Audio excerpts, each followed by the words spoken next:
Shawna and Jody here with Real Sisters, Real Talk. We're glad to have you joining us as we talk about growing in our faith with God. Welcome back. I'm Jody, and I have Shawna here, and we are excited to be back with you. This episode is kind of exciting for us because it's actually in response to a topic somebody asked us to talk about and process out together. So in response to our episode that was dropped right before Father's Day titled Dad, somebody reached out and asked if we would process grief a little bit more. And so that's what we're going to step into today. But with that thought in mind, we want to invite you, if you have a topic that you would like us to process out, not that we're experts, but we're willing to learn it with you and process it out together. You can go to our website at jodyandshawna.com, or you can find us on Instagram at Real Sisters Real Talk. And we would love to hear from you of what topic you would like us to process out together. So today, as we talk about grief, just start by saying Shawna and I are no experts on this. We certainly have dealt with grief in our own lives and are processing in that. In everything we do, we seek to do that in our walk with the Lord and with Him. And so that's a lot of what our processing is. And then also just a lot of what I've learned. I have led the Grief Share ministry at our church multiple times. My husband and I have done that together, and there's just a lot of learning that I have taken from that. So some of what you hear me say today probably could be credited to that curriculum. If you are not familiar with it at all, you can go to griefshare.org and you can find a local group that actually meets in an area near you. And so it's a curriculum that's put out. It's excellent in processing grief. So with that said, let's dive in to a conversation on grief. Well, everything that I'm going to share about grief today is going to be just straight up from my experience, and you might have more of an opportunity to learn what not to do than what to do as you walk it out as I share my stories. But I think that the grief journey kind of started with, for me, let me just back up by saying that Dad had been declining for a long time. And so our dad went on to heaven on January 1st of 2022. But for years prior to that, me being the daughter who was out of state, every time I went back to California to visit, I said goodbye as if it was my final goodbye to Dad, because I just didn't know. And so we'd said goodbye so many times. But when I received a call from you, Jodes, that Dad, was really declining and we were needing to have a conversation about hospice, that really just brought it to a whole different level for me. And so, had to discern whether or not to fly to California from Michigan or not right now, and the timing and all that, and decided just go. And I'm glad that I did. So I was out there, and this happened to be, didn't know this at the time, but this happened to be 2 weeks before Dad went to heaven. But it was the hospice conversation that I think really began my grieving process, because we sat down. It was the four of us sisters with the hospice representative in your living room. And she began to, she was so good at her job, and just really with such compassion started to share what we would begin to experience in these next however long it would take, not knowing how long that would be. And in that moment, it went from me hearing what she was saying to kind of a wah, wah, wah, wah, wah. And I realized I had reached my capacity in that meeting. And so in my own head, I could see myself just standing up very calmly, very collected, but just peacefully standing up and walking to the front door, and walking down the driveway and down the street and making a left and continuing to walk. And I don't even know where I'm going, right? But I just needed to get out of the circumstance. I couldn't physically stay anymore. And so I knew that was not reasonable, and I couldn't do that. Right. So I did the next best thing, and I got up and I went into the kitchen where your daughter, my niece Lauren, was cooking dinner for us. And I said, "Hey Lou, how can I help make dinner?" And she's like, "Auntie Shawna, you need to be in that meeting." And I was like, dang it, because I just Yeah, I just felt like I couldn't be there anymore. So I did manage to, to go back into the living room and sit down and sit there, and the tears just rolled down my face as I endured that meeting. But that was very much the beginning of the grieving process for me, and the part of the process which showed up again and again and again over the next year of me realizing that my where the end of my capacity is. I'd never reached that point in life before. I've been through some very difficult things, but I'd never reached the point where, like, well, that's not entirely true, but that's a whole different story. This was fresh and new to me in the grieving process of I can't Yeah. sit here anymore and I can't be in this moment. What do your Yeah. books and your And training that's tell you a about that? yeah, no, it's a hard place to be, but the thing is, the thing that I love about that, Shauna, is that you recognized it happening instead of like Mhm. spiraling in your mind and like flee, I'm going to run. um you you were able to recognize, okay, this is not well and good. I am going to excuse myself to help him make dinner, and then you were sent back in, and you were able to stay present. I mean, we were there together, and so you Yeah. were able to stay present, but it's hard. It's really hard. And Yeah. um I mean, and that was part of the grieving process. And I think that's one of the things unique about our situation with dad is that our grieving was steps while he was still alive. I mean, we grieved before dad was gone. We grieved Hmm. the ability to go to him and get good godly wisdom and advice or financial advice. Like we had already grieved that because we had lost that months before he actually passed, probably even a couple of years before he passed. We've been grieving these pieces along the way, Hmm.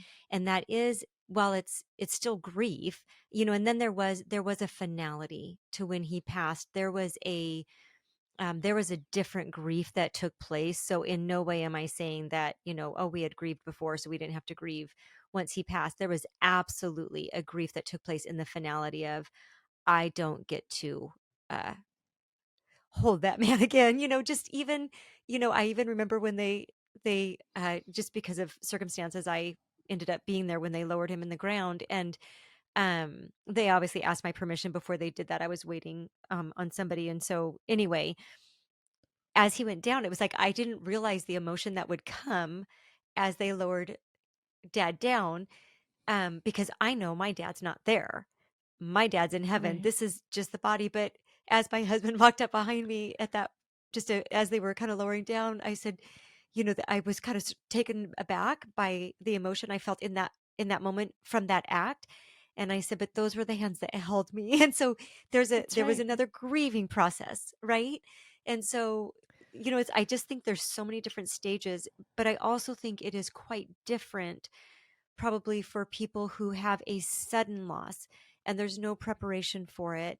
And I mean, we've also Yeah. experienced that as a family of, a little one, that loss that was so incredibly sudden. And you you just almost don't have a place for that. And so I just think each type of grief is a little bit different.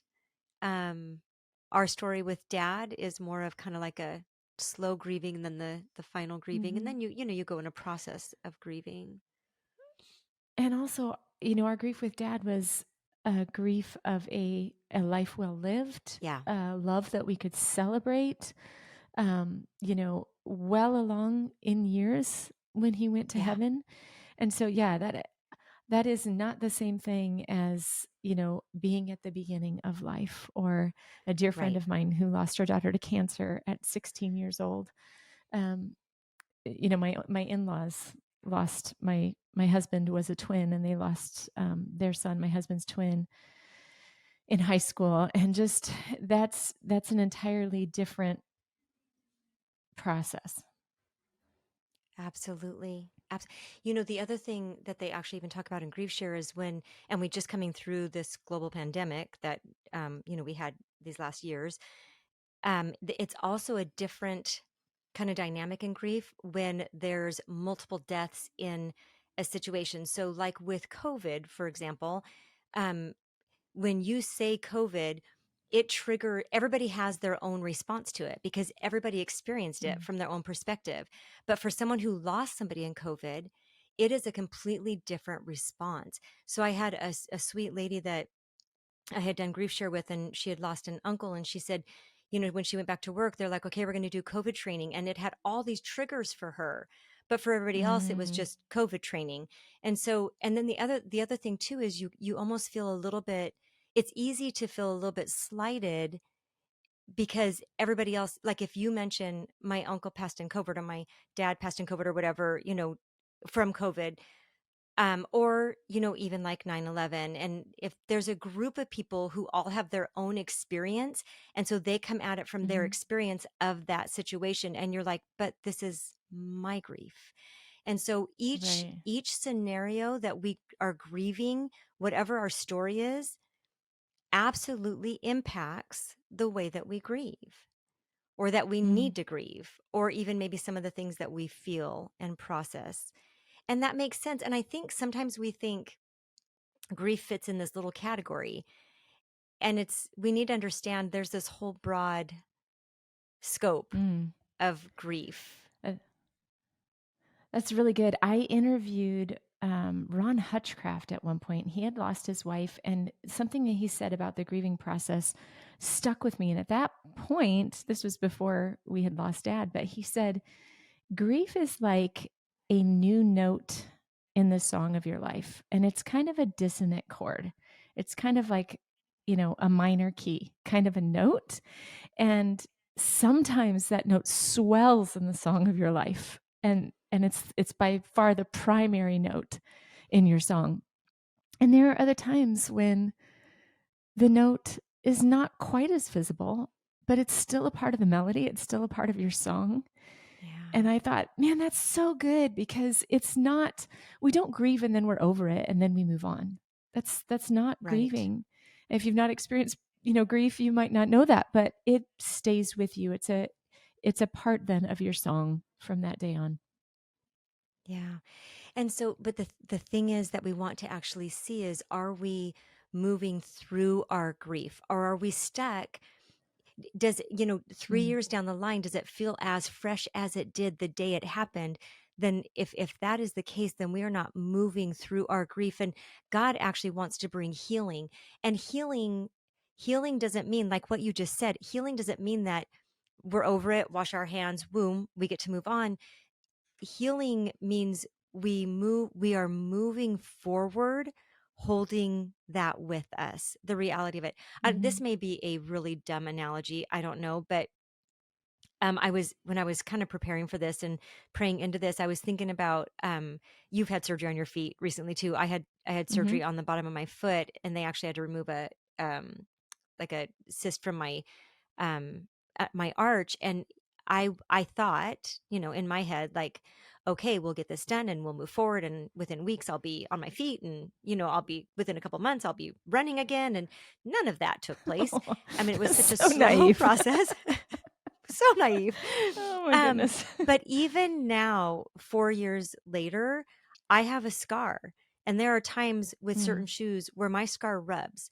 And so it's, my foot will never return to what it was before my surgery. It had to happen because otherwise the little growth would keep growing. So it wasn't that I could choose not to do it, but it will not return to what it was before surgery.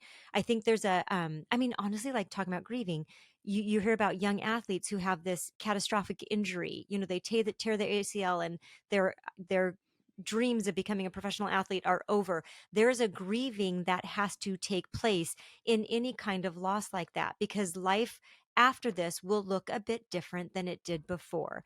And there are mhm. markers, like when we have grief, there are, like, for us, there's before dad passed and there's after dad passed. Right. There are markers in our lives, and that is okay, as long as we're continuing to move forward. It doesn't mean we have to forget. It doesn't mean we have to, get back to how it was before. Those are not real things, because Right. our life is different. Yeah, for me, some of the process of grieving, especially early on, was one of the things that surprised me about grief. I'll put it that way, is the fact that I wasn't in charge of it. So when the emotions would show up, sometimes it was incredibly inconvenient. If I'm at work, I'm in a meeting, or I'm on the air and I'm doing my morning show, And all of a sudden, a memory of dad just shows up and I feel overwhelmed with emotions because I had a job to do. I would just, stuff. Like, I cannot deal with that right now. I need to put that away in a little box for another time. What I found out that I was doing was never taking the time to reopen that box and visit that emotion and let myself grieve and feel what I needed to feel. I just got into the practice of up, when I started to feel the emotions kind of show up and just kind of like shut it off. And that's not healthy. That doesn't allow the Right. grieving process to happen. It doesn't allow us to heal. Right. Yeah, they actually talk about ambush. Like we get ambushed by a smell, a memory, a Mm, sound, and we aren't prepared for that, but all of a sudden it rushes in and we have all of the emotion.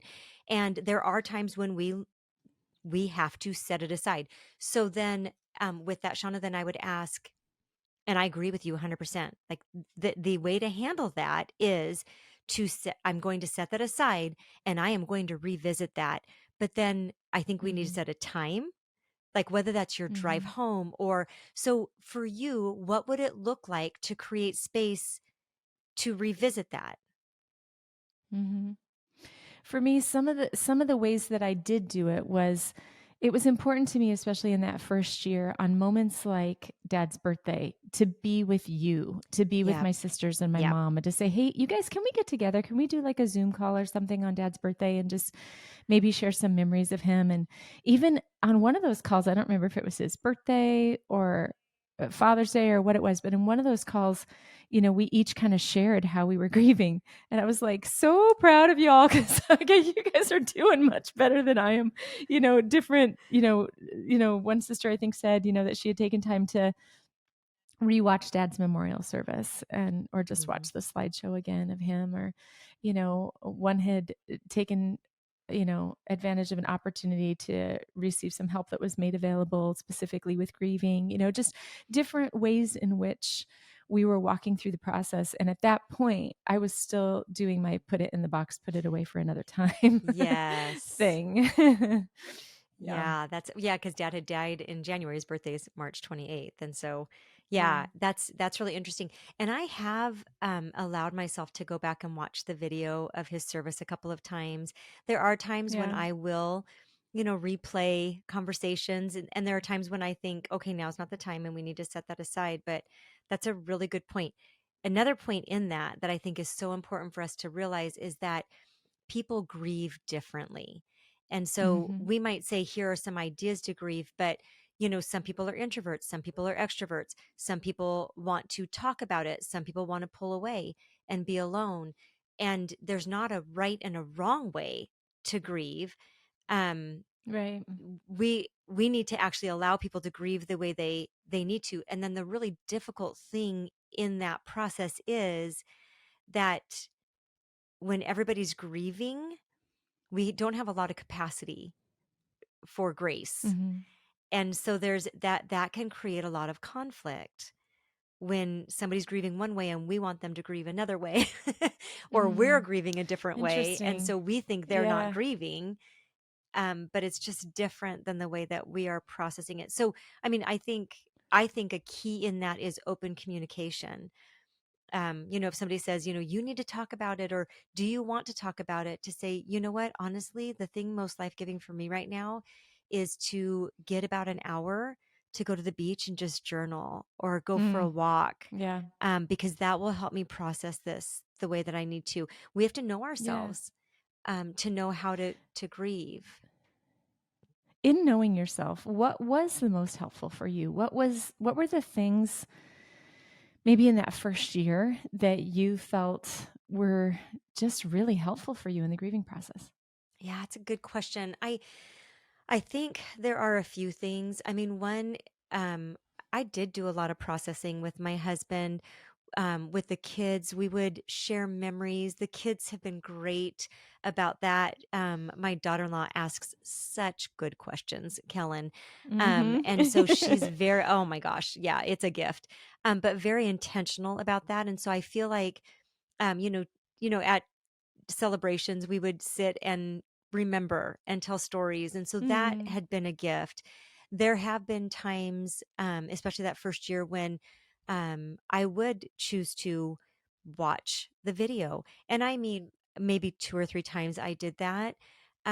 There Yeah. were a few markers where I would pick up mom and we would go to the cemetery and we would clean off Mhm. dad's headstone. And, there was something about uh, walking with mom through that was very healing for me. And so Mm. um, I think I really incorporated both. There were times when I wanted to talk and process, and um, there were times when I wanted to uh, just do it alone. And I do Mhm. remember one day very specifically, and it was probably after the service and everything had settled back down and we were all healthy again and all of that. And I Yeah. remember, yeah, I remember coming downstairs and I had tears in my eyes and my husband looked at me and he said, "Are you okay?" And I said, "I'm just sad today. I'm just Yeah. sad." And he's like, "Okay, that's okay." But Yeah. it was just even kind of recognizing, like, I I I can just be sad for a little bit. I need to work through that and I need to move past it. Mhm. But to try to deny the fact that a week and a half or 2.5 weeks after dad's death, I couldn't be sad like that. No, I just felt sad, and that was Yeah. okay. I didn't wallow in it. I didn't go back to bed or anything, and that's okay too. But just to recognize that emotion. A couple Mm. things, even just I'm thinking as you ask that question, just a couple things to take note of when we're in grief, we're in a season of grief, even when we think that we're prepared for it and all of that. Like, there are things to really kind of understand that I think 10 years ago I did not know, I was not prepared for. And it's things like, one, your brain does not function properly when you are in a season of Okay, thank grief. you for that. Oh my Thank you. goodness. That is Right? so true. Yep. Your thoughts are not clear. I've heard of students trying to sit in a class and it feels like the teacher's going wah wah, just like you Yeah. shared earlier, right? Yeah. You actually cannot Yeah. process what they're saying. There are people who have lost their jobs when they're in a season of grief because they cannot think, so they make a lot of mistakes. I Yeah. remember, I mean, this is story with us, but I remember with we went to meet with the mortuary and they asked a very basic question of mom, and I know she knows the answer, and she just got this Yeah. panic look on her face and her eyes got big and she looked at me and I said, "It's okay, mom." And I answered and I said, "Mom, that's normal. It is, your Yep. brain is not working properly because you just lost your husband of 65 years. Like, it is Right. okay." And I think that we can think, "I'm losing my marbles." Yeah. But that's not true. You need to give yourself grace in that season. And that's why they say you don't make any big decisions. You don't make big purchases. You don't sell homes in the first couple of weeks or first couple of months after death. Like, you buckle down and you get through Yeah. before you do big moves. Because that's a crucial thing. Another thing I would point out about that is um things can seem overwhelming. Like, I can't do everything that needs to be done. Like, I don't have the brain space Yes. and so I can't do it. So, two things in that. One is that what I've read they recommend is literally just do the next thing. So it might be, I'm laying in bed and Mhm. I don't know how to get out of bed. Okay, the next thing. What's the next thing I can do? I'm going to sit up. That's it. I'm not Mhm. going to worry about standing. I'm not going to worry about walking. I'm just going to sit up. And you get there and you're like, Yeah. "Okay, what's the very next thing I need to do? I need to scoot to where my feet are on the ground. That's all I'm going to do." Mhm. And I do that. Yeah. And this is a silly example, but um it was like a week after dad passed and I was unpacking the dishwasher. Johnny was doing some dishes at the sink. It was in the morning. We were just kind of trying to get stuff done and no hurry or anything. And I was unpacking the dishwasher and there were like 5 pieces of Tupperware left in the dishwasher. And this, like, came from my toes all the way up, like, "I can't do it. I can't do it." I was so Oh. overwhelmed, like, legit thought Oh, I no. physically could not do the Tupperware. Yeah. But I had learned this in the grief share program. And so I was like, "Okay, stop. What is the one next thing? I'm going to pick up one lid." Yeah. And I picked up one lid and I dried it. And I was like, okay, Yeah. I'm just going to pick up the next lid. Like, and I was able to talk myself through it, but I seriously felt like there was this flea thing in me. Like, I can't, I can't, I can't. And it's so Yeah. silly. And you feel like you're losing your mind, and it's Yes. horrible. I'm so glad that you're saying this because I for sure had this and I can't come up with a specific example, but oh my goodness, did I feel like I could not function in some very simple ways and my mind wasn't working correctly. Like all these things relate. And there are really three things that come to mind for me, like top of mind, that were helpful for me in the process of grieving. One of them was, and this may seem extremely obvious, but I'm just going to say it, was experiencing my sadness with Jesus. Yeah. So letting him know that part of my heart and letting him know that I felt sad and that I missed my dad and, just experiencing all of it with Jesus. The witness of Jesus was by far the most primary helpful thing in my journey of grieving the loss of my father. And then another thing was I see a Christian counselor.